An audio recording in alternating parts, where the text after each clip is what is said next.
बिस्मिल्लाहिर्रहमानिर्रहीम। अस्सलाम वालेकुम। मैं हूँ राबिया और वेलकम करती हूँ कुक एंड केयर में।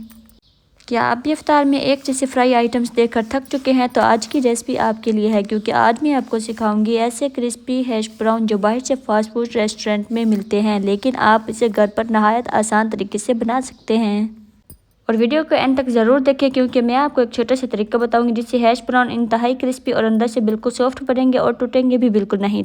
तो चलिए रेसिपी स्टार्ट करते हैं। तो सबसे पहले मैंने 2 मीडियम साइज़ के आलू लिए, उनका छिलका उतार के अच्छे से वॉश करके उनके इस तरीके से मोटे साइज में मैंने ग्रेट कर लिया है। और इसके बाद मैं इसको बॉईल करूँगी सिर्फ 1 मिनट के लिए। तो पानी पहले आपने फुल गर्म कर लेना है और उसके बाद आपने इसमें डाल देना है ग्रेट किया हुआ आलू।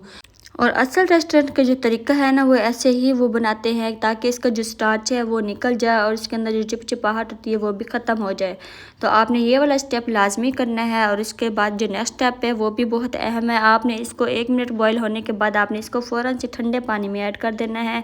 और ठंडे पानी में डालने के बाद जब ये फुल ठंडा हो जाए ना आलू, तो उसके बाद आपने इसको निकाल लेना, स्ट्रेन कर लेना। इसका जो पानी है वो अच्छे से आपने इसका रिमूव कर देना है। आप किसी कपड़े में भी डाल के इसको निचोड़ कर इसका पानी निकाल सकते हैं, या फिर आप हाथों की मदद से भी इसको निचोड़ सकते हैं। तो इसका पानी आपने असल जो मेन चीज़ है, आपने इसका पानी अच्छे से आपने इसका निचोड़ना है ताकि इसमें अंदर कोई भी पानी की कसर ना रहे। तो ये देखिए, मैं फुल ठंडा पानी जो है वो बाउल में मैंने पहले से रखा हुआ है और उसके बाद इसके अंदर मैं इस तरीके से डाल रही हूँ। और इसके बाद मैं फुल ठंडा पानी इसके ऊपर से भी डालूंगी ताकि जो थोड़ा बहुत स्टार्च इसमें भी है वो भी निकल जाए। और इसके बाद आप इसको 10 मिनट के लिए रख दें ताकि इसका जो सारा पानी है वो निकल जाए।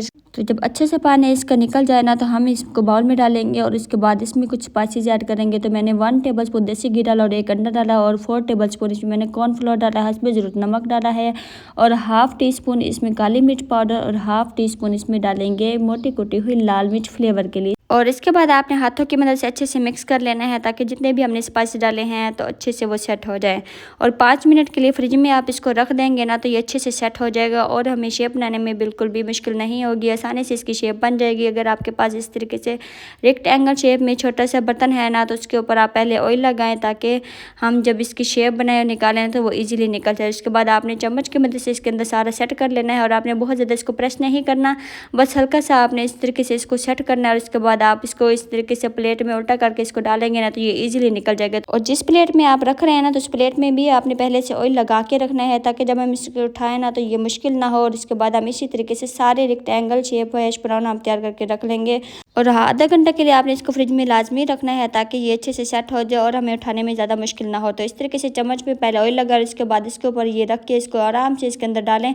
ये बिल्कुल भी नहीं टूटेंगे और ये बहुत ही मज़ेदार और क्रिस्पी बनेंगे अगर आप इसको मीडियम आंच पे इस तरीके से आप फ्राई करते हैं।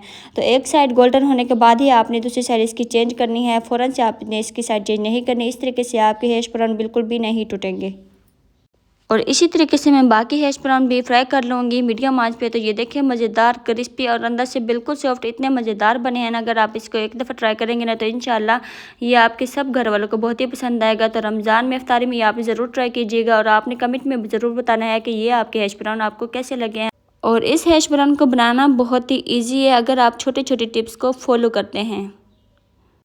और इस हैश ब्राउन को केचप या पसंदीदा चटनी के साथ अफ्तार में सर्व करें और अपने घर वालों के साथ एंजॉय करें। अगर आपको मेरी ये वीडियो पसंद आई है तो प्लीज़ कुक एंड के चैनल को सब्सक्राइब ज़रूर किया करें। और अपना बहुत सारा ख्याल रखें, अपना कभी ख्याल रखें, रबी को भी दुआ में याद रखिएगा। मुझे दीजिए इजाज़त, मिलते हैं नेक्स्ट वीडियो में मज़ेदार रेसिपी के साथ। अल्लाह हाफिज़।